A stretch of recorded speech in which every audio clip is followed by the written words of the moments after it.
The Hobbit is a curious creature, brave and resilient, yet undeniably a creature of comfort. It is here that we begin our tale of Bilbo Baggins of Bag End. After a long journey through the Shire and beyond, Bilbo and Gandalf the Grey caught up to the company of dwarves. Their adventure was about to begin. The company cleared their camp and continued on their journey, stories from the night before lingering in Bilbo's mind. They embarked for the last bridge towards the valley of the Troll Shores. The company took shelter for the night in the deserted ruins of a farm. Why this farm was deserted, seemingly in great haste, proved a mystery. However, it was certainly no small thing that destroyed the farmhouse. The wisdom of Gandalf is seldom incorrect, and surely enough, the company stumbled across the troll's hoard. In this hidden trove of goods, stolen from unwary adventurers and raided caravans, who knew what wonders may be found? Ragged and weary from their travels, undeterred by the advice of the elves and the White Council, the dwarves continued their journey to the lonely mountain. Their travels took them over the high pass, where the weather took a turn for the worse. As the stone giants thundered in the distance, the company, almost a few dwarves short, gathered their bearings and desperately sought a cave in which they could take shelter from the storm.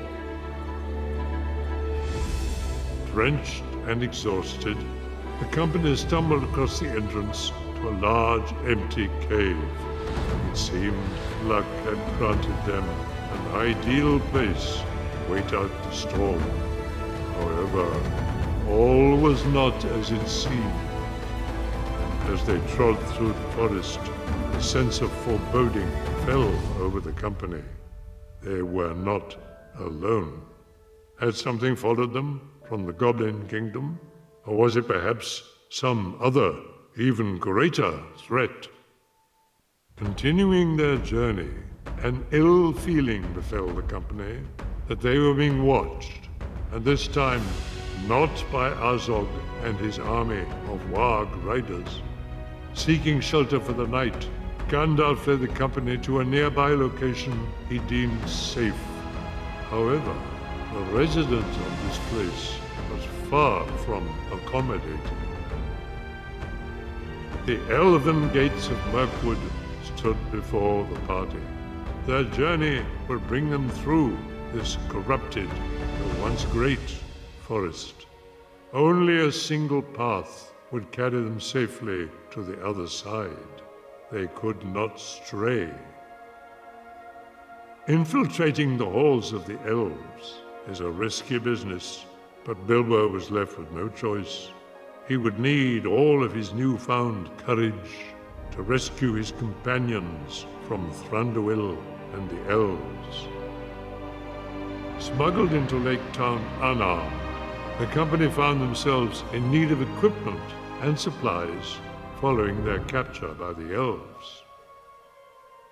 Gandalf and Radagast stood before the sheer face of the high fells of Rhudaur, the burial place of the Witch King of Angmar. Strange occurrences had been reported of late, prompting the wizards to investigate. The disturbance of the tombs of the Nine confirmed that the blade found by Radagast and presented to the White Council was indeed a Morgul blade. Gandalf and Radagast made haste to the abandoned fortress of Dol Guldur, where the foul blade was found, to uncover the mystery. The abandoned fortress of Dol Guldur was clearly home to a sinister and great mystery. Though it sat silent in the mist, The wizards feared a powerful enemy lurked within. The company had arrived at the main gates of the once great dwarven kingdom of Erebor. The ruined entrance stood as a harrowing reminder of the horror that lay within. The last light of Durin's day had revealed the secret entrance into the mountain, described by the map. Before the company lay a dark corridor which would lead them deep into the kingdom of Erebor and to the lost treasures of Durin's folk. The company passed into the mountain through the secret door, their goal finally within reach. Matters were now left to their burglar to once again show his worth.